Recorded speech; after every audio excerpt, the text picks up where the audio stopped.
I want to start by telling you a little bit about the frisket that I put on here. This gray area that I have is in fact a product called Frisket, in case you're not familiar with it.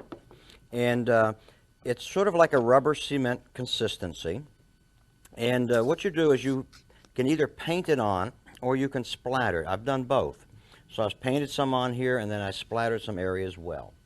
I would recommend to you that you use at least a number 8 round brush or a number 10 round brush.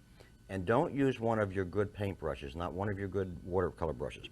Go get some old brushes out of the drawer, or go find some, or go get some cheap brushes, synthetic brushes from the art store to use for your frisket. What I do is I simply splatter it on, and then what I'll do afterwards is I'll let it dry. It takes about 20 to 30 minutes for it to dry. Then if you want to clean your brush out, which I recommend, I would use lighter fluid.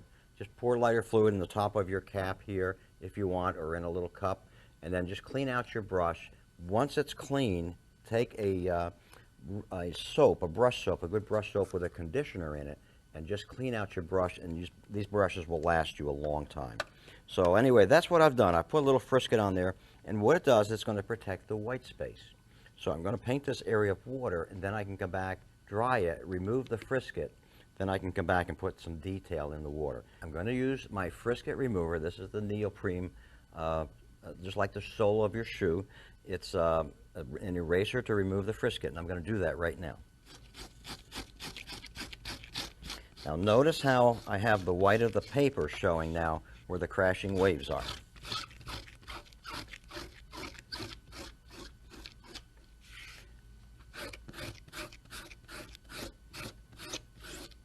Now notice where I have a lot of hard edges. I've got a solution for that. There's a couple of ways of creating soft edges. That's one of the things about frisket. It will leave some hard edges, but there's a way around that, and I'll show you. One thing is I can just take color on my brush and just soften some of the edges on it, but there's another way that I can do it. Let me show you that. I'll take some Q-tips, just regular old Q-tips, and what I'll do is I'll dip them in water. Let me get some clean water. I'll dip them in water, and then what we'll do is soften some of those edges. So watch what I do now. Have a tissue ready and a Q-tip. I'm going to simply come over here and just soften a couple of areas where I want that area not to be so hard edge, but maybe a little softer in a couple of places. Now what I would suggest to you, see how the color is coming out on the Q-tip. What you want to do is, don't be a cheapskate now. Make sure that you use a lot of these Q-tips, because if you don't, all you're going to do is start rubbing the color back into the paper. You don't want to do that. So just take it, soften some edges. Now, this part takes a little while.